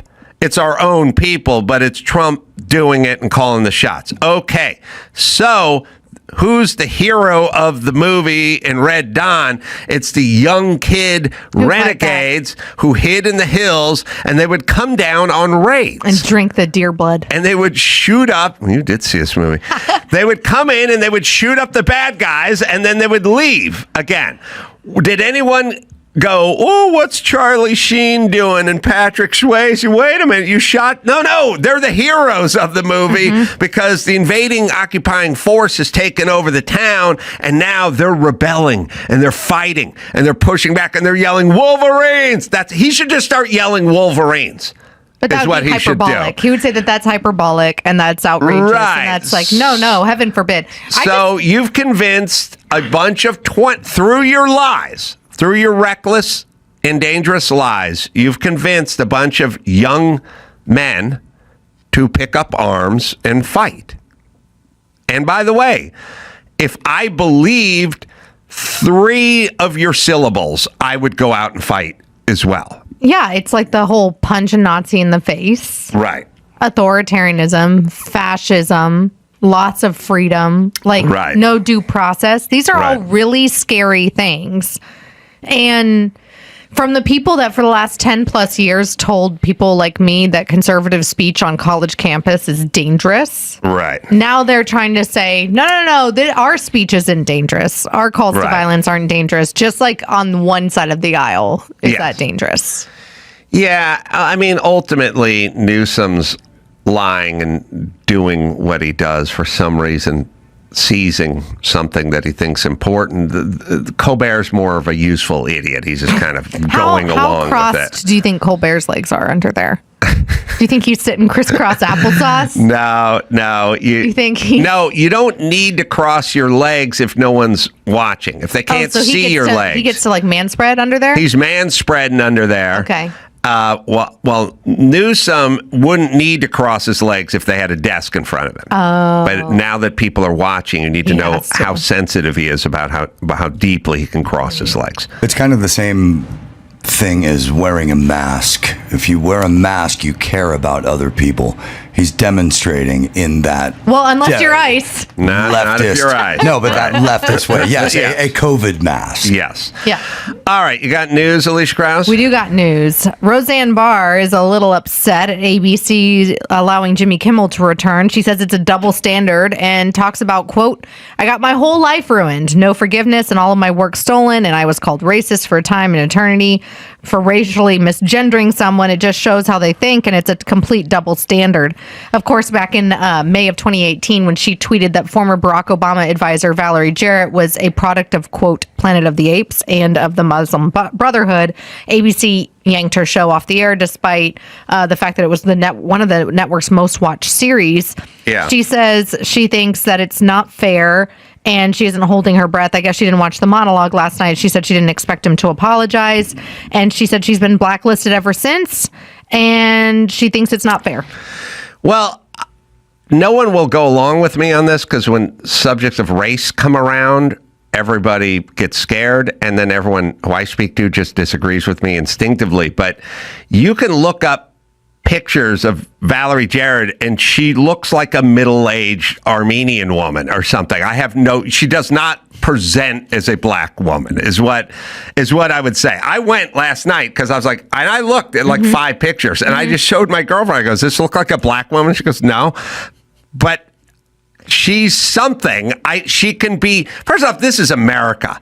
Like if you talk to her and you went, what's your nationality? And she went, my dad's from Honduras and my mom is Dutch. I'd go, well, there you go. Like I wouldn't go, you liar, you're black. She doesn't, you can go to the page, the Google image page and look at 9 pictures of her and she doesn't present as a black woman. So when But she's a protected class because she's a leftist who worked for their like demigod, right, Barack Obama.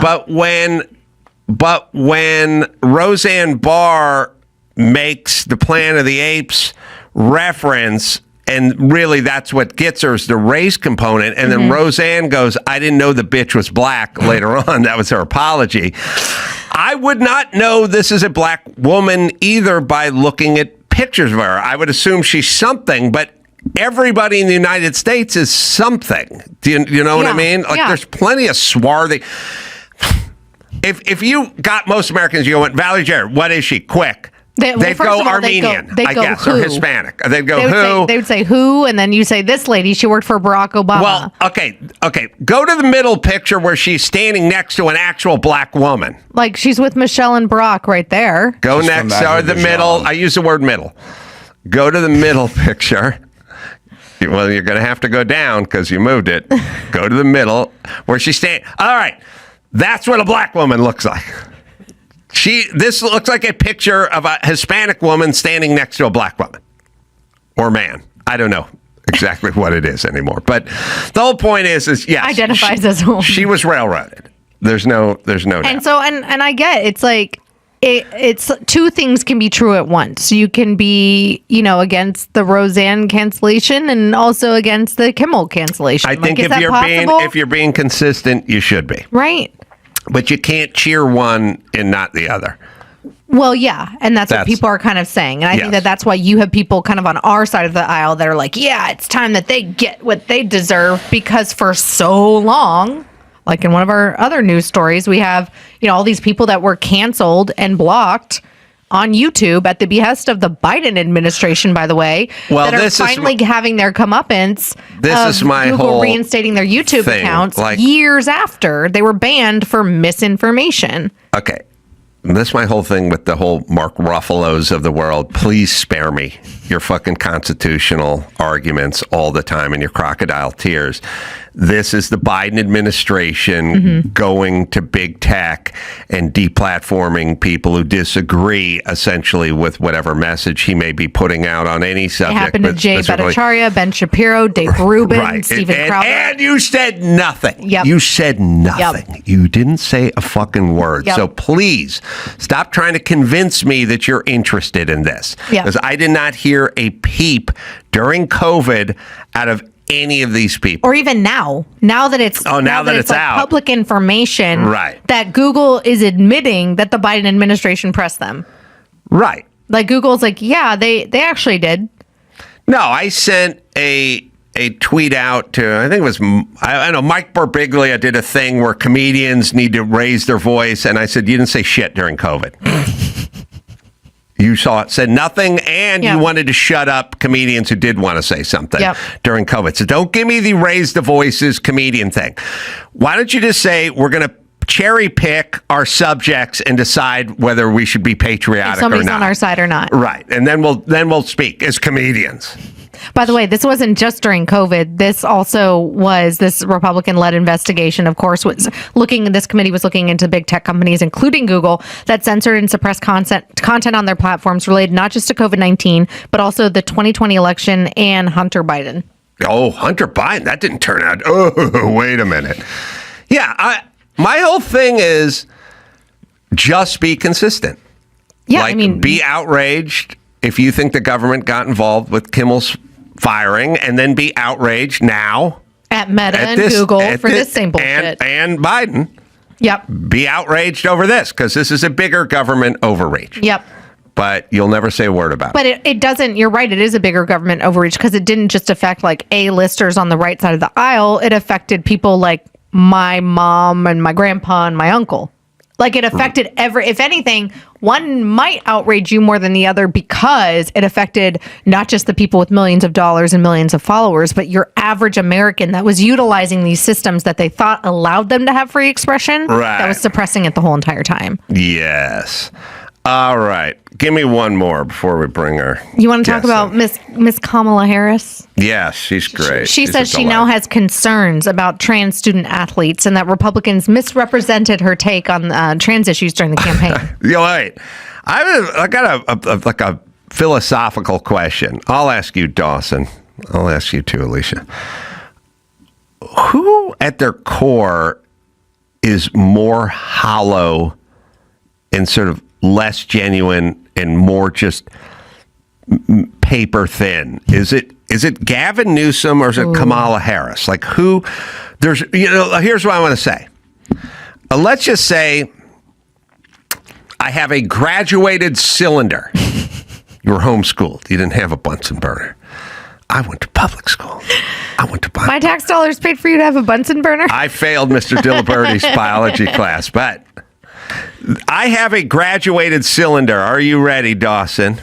And are you ready, Alicia Crow? Okay, all right, here we go. It's a graduated cylinder, and there's lines on it all the way up, and it's measured. It's there to measure liquid to see how high I get up there. Mm-hmm. And at the top, it says authentic person liquid.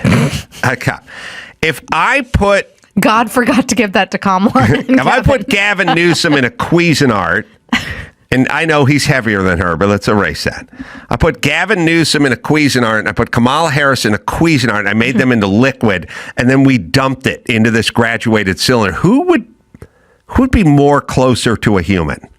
Who would get closer to the top of that? Now, they both be remarkably low. True. Right? I would actually give it to Gavin. You think he'd get up a little higher? I think he would. I think he might too. Right? You know why I say that? Because I think he's still kind of friendly with his ex-wife, Kimberly Guilfoyle. So I think that there's like a small dose of like normal humanity still left in that soulless body. Right. And he doesn't have... He has kids. It's like he's the Saja boy. She doesn't have kids, right? Demon hunters, and he might be able to. She has saved. Doug Emhoff's kids. Yeah, Here's the problem. Kids. She what? She's step. She's All right, step no kids. kids for a woman is a little bit of a marker of less in the beaker, the cylinder. But go ahead. Here's the problem. When you blend up Gavin Newsom, evil just turns into a gas form and escapes and takes a lot of that with you. I think Kamala is more of a person. I think she's a dumb person. I think Gavin is incredibly smart and calculated, and he knows the shit that he's doing. He's totally He's wrong. not incredibly smart though, because he can't answer a question. Because he knows he's wrong. Yeah, he doesn't want. I know, but people. Hannibal Lecter was wrong too, but he could answer the question. You know what I mean? Like he. Well, this is. I agree with you. He can. He has little flashes of intelligence, but he also. When you're wrong, you get your shit together and you come up with an answer. He has no... Well, maybe that was just Kamala me. couldn't do that either. That's true. And she has no kids, which is a little soulless there. It's tough. Okay, I'm tough. just as the woman in the room, I'm going to say some women might want kids and don't have kids, and some women have step kids, and some women have foster kids and adopted kids, and they're well, listen, Gavin banged his campaign manager's wife. Yeah, foster kids and adopted kids, that gets you higher up than gets you more in the cylinder. Like sainthood in my that's right. Mm-hmm. If Kamala Harris went, look, I have an unless you're Amy Coney Barrett, because then the left doesn't then like they that. hate you, right? But if Kamala Harris said, look, I have reproductive issues, but I adopted a bunch of kids from Biafra or something, I'd be like, then she would have more of the human more serum. juice. All right, so you got.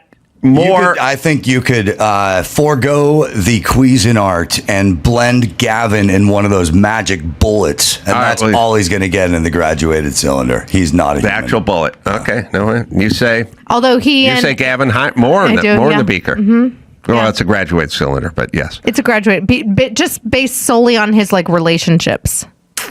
Right? Like his relationships that he has with people on the other side of the aisle. I believe he's a good dad. I believe, he has kids. I believe he cares about his kids. And I think he has some sort of thing where he's not a bad guy.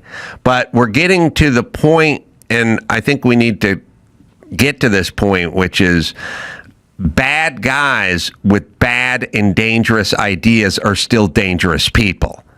Even if they come in a friendly package, or even if their heart is in the right place, you are you're a politician with a heart of gold who wants to give the young 17-year-old from the wrong side of the tracks a new lease on life, even though he's been arrested 14 times. So you turn him loose and he fucking stabs a citizen. Yeah. I'm sorry, heart of gold person. That still makes you a bad person. Yeah, the intent wasn't there, but the result of it is the hellscape that is California. Yes. By the way, I just want to be clear that a magic bullet is a type of blender, not a vibrator. Yeah.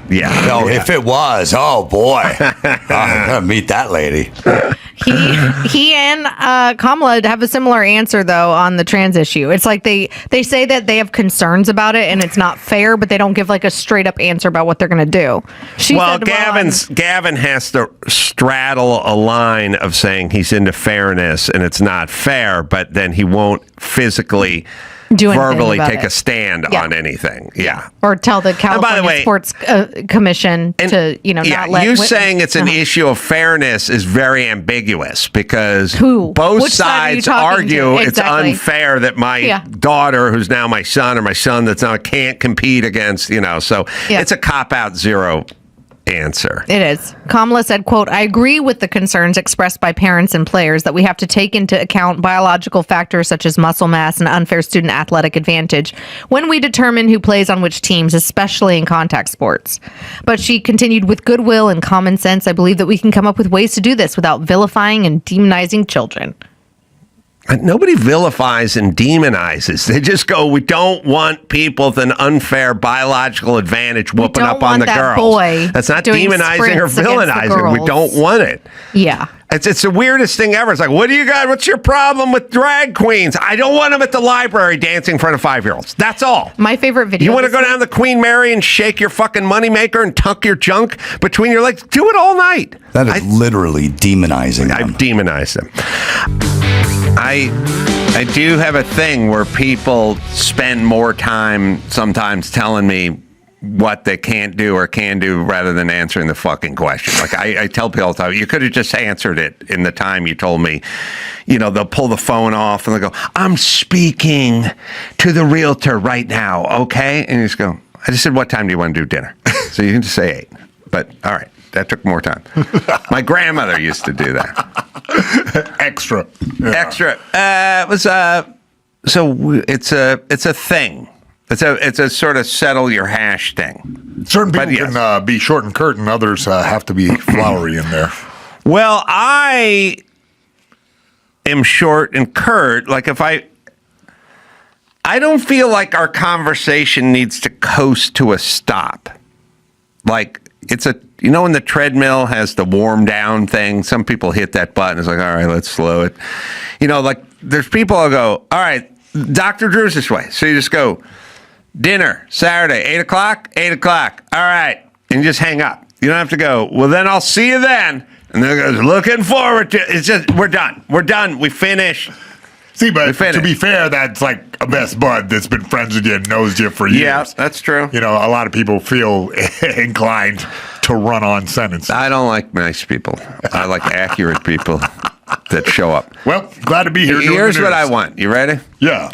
I want the guy I'm talking to be who's short on the phone and go, got it, and then we hang up. But then when I see him Saturday night at 8 o'clock for dinner, he's there. Yeah. Waiting when I walk in versus the super nice person that's 25 minutes late. That's what I'm talking about. Yes. Problem with that. Yeah. Mm-hmm. All right. What do you got? Hey, first in the news, we got a Powerball winner, Edwin Castro, who won that largest Powerball jackpot in U.S. history. He's investing millions to rebuild his hometown of Altadena, which was devastated by January's deadly Eaton fire. Yeah. I went to a job site on Pacific Coast Highway this morning. I'll share more because we're going to talk to the guy, and was talking to a guy who's working on the foundation, drilling the caissons and building the seawall. Seawall on one side, retaining wall on the PCH side, because they got to retain PCH and then they got to have a seawall. Huge project. 60, 70 feet in front of them. And those 60-foot long caissons that are being dropped. Anyway, they were drilling it. I started getting into it with him. I said, how much into this foundation before you can start building? So when you build a house, first comes the foundation. And if you're building a house in a flat lot in the middle of Arizona and the earth is fine and things copacetic, you dig a 2-foot deep by 16-inch wide sort of footing around the perimeter, and you'd pour like a 4-inch slab, let's say, and the house would be 2,000 square feet. And someone might say, oh, it's going to be 19 grand for the slab or for the foundation, or maybe it's 26,000 bucks. But if you're building in the Hollywood Hills and you had to get some caissons down on the ground, you want your house to hang over the side of the hill, then it's going to cost more. At the beach where these guys are building, I said, how much just in the foundation? This is probably $2 million, a little over. You're going to bury over $2 million bucks in this lot, and you won't even see any of it before you start. Indiana Jones can't even dig it up. No. I said, that is some crazy ass shit. That is some crazy ass. What are they doing defending when Godzilla walks in off the sea? Well, as I was saying to the guy, the house right next to you that was built in the 50s, all it has is old telephone poles smashed down in the ground. And that house, you know what got that house? Not an earthquake, not the tide, a fire. Same thing that got the house with all the foundation. So the city's worried about the foundation, but they're not worried about the fire. But that would upset the whole apple cart if you had regulations in place to make it fireproof. Yeah, so it was kind of interesting. But yeah, I took a picture of the cages that go down into the caissons. They got to drill so deep into. They have to drill 6 stories. They drill a 6-story building into the ground. I go, how many of these you putting in the ground? He goes, but 30. 30. Yeah, they go 30. far enough. Yeah, they go far enough to get over there to Wuhan. 30. Yeah, I said, well, some of them's for the retaining wall, and some's for the seawall, but it's about 30. Holy shit! I know. These guys just fucking drilling away. Yeah, don't fall in the hole. The guy said that thing's 7 stories down, man. He said you fall. He said that some of that sand gives way. You go down. He goes, once you start going down, you don't stop. There's no grabbing. You're just down to the bottom. But you know what, Andrew? Write this down. I've been saying this for a long time. This country never more divided, right, Mayhem? Accurate, yeah. Yeah. Lot of fighting. Nothing can unite us. We can't even get the government. The government's shut down, okay? A lot of acrimony. I've been saying for a long time, we need a baby Jessica stuck in a well moment to bring us together. You know what I mean? Like you could picture Trump and Chuck Schumer sitting in front of the TV, just standing there like, will she be alive when and one arm goes around the other guy? Talking about the baby down the well, right? Yeah. Okay. I got a daughter too, man. That would unite. I was hoping for alien invasion. You know what I mean? Because we'd be fired up. We'll argue. We're still arguing about that. But baby in a well, this country needs to be reunited with a baby in a well type moment. Okay? Now, here's the problem. We're fresh out of wells. We don't do a lot of wells anymore. But and we need it to be, it's got to be a white kid. You know what I mean? Sorry. Demographics. So we ran it through a filter. Yeah, blonde, we focus tested this. Everyone knows John Bonet's name, right? Yeah. Do we know the 2 million 7-year-old black kids that got hit with drive-bys in that same time? We don't know their names. Okay, so let's keep it real. We could probably figure out a few of them. A few what? Yeah. What are you saying, Dawson? A couple of charismatic black kids out there. Maybe a Deshaun in there. No. You don't know. You're shitting on my point, but you don't know any black. We don't know anyone. We know blondes. All right, come on. Save it for the good stuff. All right. It's got to be blonde kid. Girl. Probably 4 to 5. Now, what type of harrowing situation would this blonde lady be in? Or We don't have a well. I know. But we have a lot of caisson holes. Oh, you got it. Baby Jessica fell down the caisson hole. The tide is rising. By midnight, that tide is going to get up past that hole, and it's going right down into that hole, and baby Jessica's going to drown unless we get some sort of bipartisan help to get her.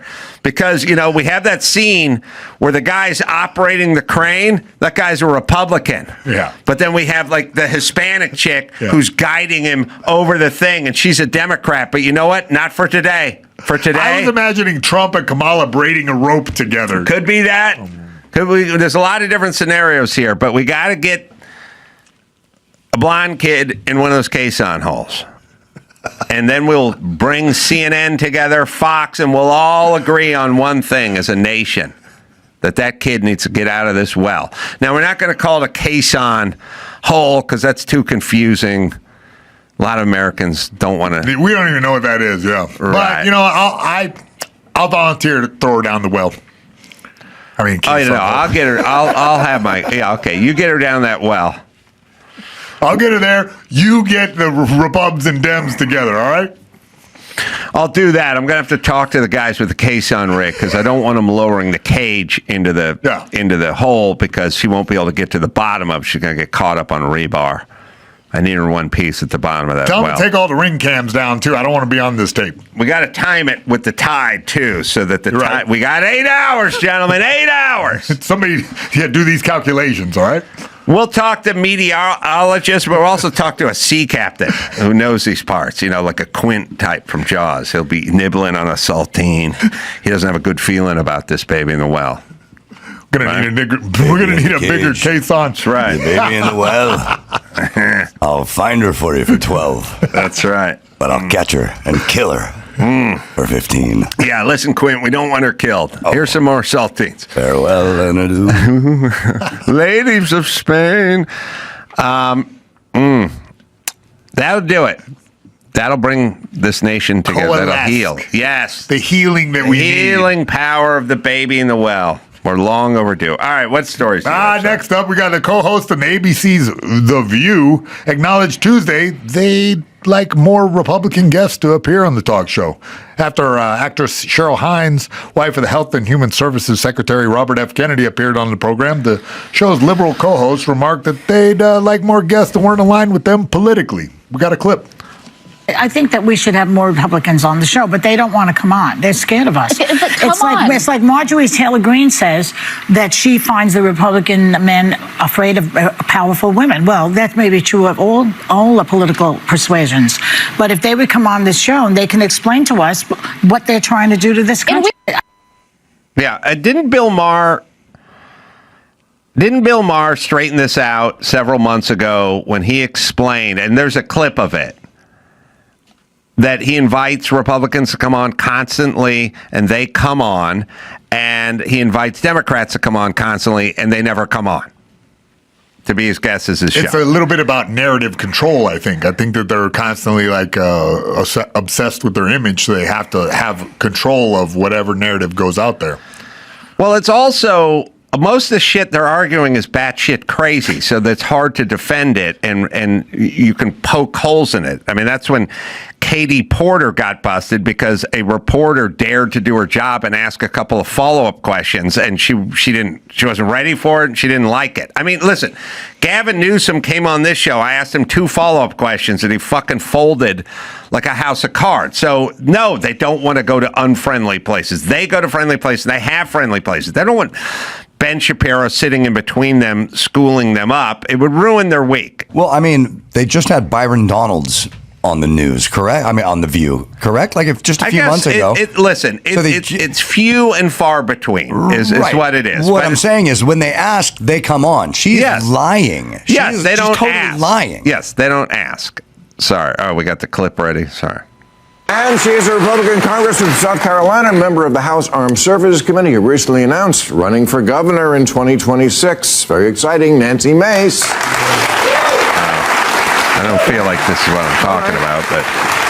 Well, Thank you for being here. I always say that to my Republican friends. I say it every week. The Republicans show up. The Democrats do not. I say it every week. I'm going to say it every week. Stop asking me why the Clintons have never been on the show. They're invited. AOC, all these people, they never come. Ask them. All right, good. There you go, everyone. And you're right, Andrew.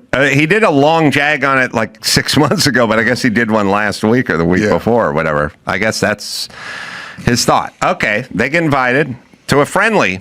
Yeah, it's like friendly. An ally, but we'll put them to task. Bill Maher's like known for right. It's they're the coach who goes, tough, but I'm fair. Okay. He's tough, but he's fair. But you're going to have to answer questions. You're batshit crazy stuff, and it's not going to work with him. And you have batshit crazy ideas, so it's not going to work. Isn't what's happening right now? Isn't Newsom saying that Joe Rogan wouldn't dare have him on the podcast? Yes. But Rogan totally would. Nobody believes him. Right. He just won't go on, and so the front that he puts on, instead of saying I don't have the balls to go there, is he won't have. If he's trolling, he's saying he would go on, but then turns it down. That's ridiculous. I just saw a tweet. Let me find out. He's doing this kind of. He's trying to be Trump. He's doing a Trump type movement. Yes. And his press office releases Joe Rogan is a snack-sized podcaster who can't stop talking about me. Obsessed.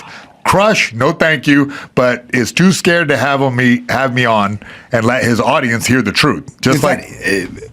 It's insanity, right? Yeah, they don't care anymore. I mean, listen, calling everyone who disagrees with you a racist is pretty insane, but they'll just do it. They're done with it. Did we ever play Katie Porter on with Piers Morgan on Bill Maher? I don't think we've done that. That's a recent one. I got that one. But if you do or don't, I don't. But she's not interested in having Piers Morgan ask her normal questions. Like he does a follow-up, and she'll go, I disagree with everything Riley Gaines says. And then he'll go, like what? She just wants to get money. What's that have to do with it? What do you mean? You ask a follow-up question, then they get into trouble. Sorry. Go ahead. He'll find that. Yeah. Ladies from the View or Beyond.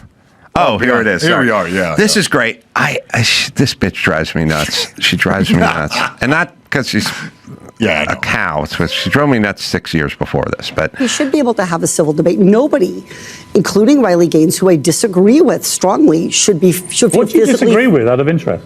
I think that it should be up to sporting bodies to make the decisions about who and how should compete. What has she said that's actually wrong? I think that what she has done is try to turn this. We talked about people, using things to kind of get likes and get clicks. All right, you can pause it. Okay, what has she said that's wrong?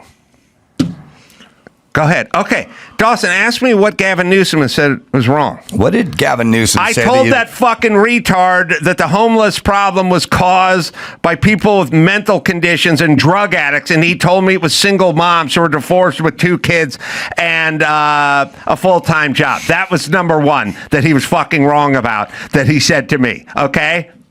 You want to keep going? Because I can keep going. Right. I don't go, well, he just wants attention. No, that wasn't a question, you cow. We want to know what he said was wrong. But Piers, she's not up to this, is what I'm saying, because her ideas are bad, because Riley Gaines is right. But sorry, go ahead. I've got no truck for Riley Gaines personally, but all I've seen her do is stand up for women's rights to fairness and equality. Well, she actually competed against Leah Thomas, and it was obviously unfair.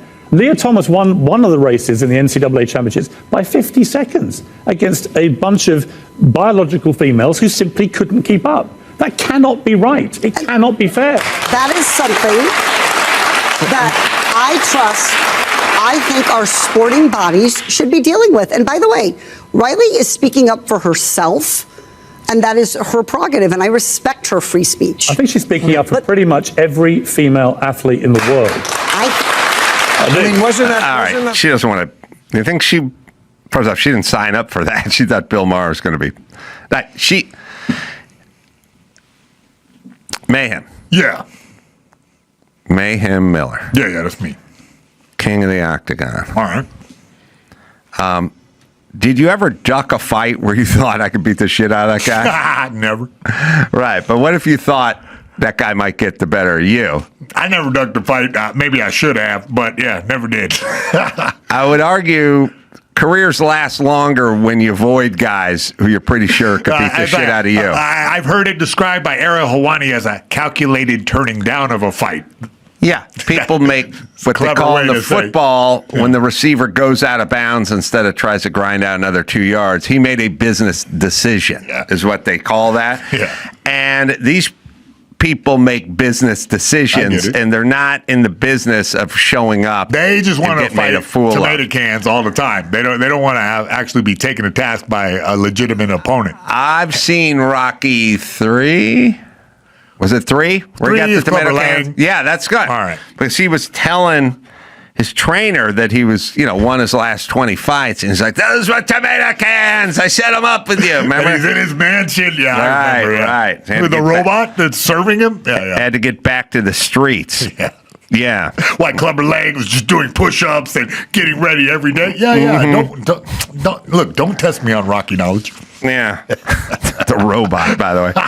I'd love to have a scene where like Paulie was trying to get with the robot. No, I'd like a scene where he got her to change its voice. Oh yeah. Yeah. Mm-hmm. And then someone's like, "Oh, he brings you a beer. She brings you a beer. Yeah, she's great, but don't believe a word she says. Right. You can't listen to her. She is a liar." All right, we got. By the way, you know what? As we're right off this subject, Brittany Force, who's a race car driver and drag racing, and this says rails. I understand it's all funny car and rail, Top Fuel, and we're going to find that out. Lots of records. She, as I look at this, you go fastest run ever, by the way, 343.5 miles an hour.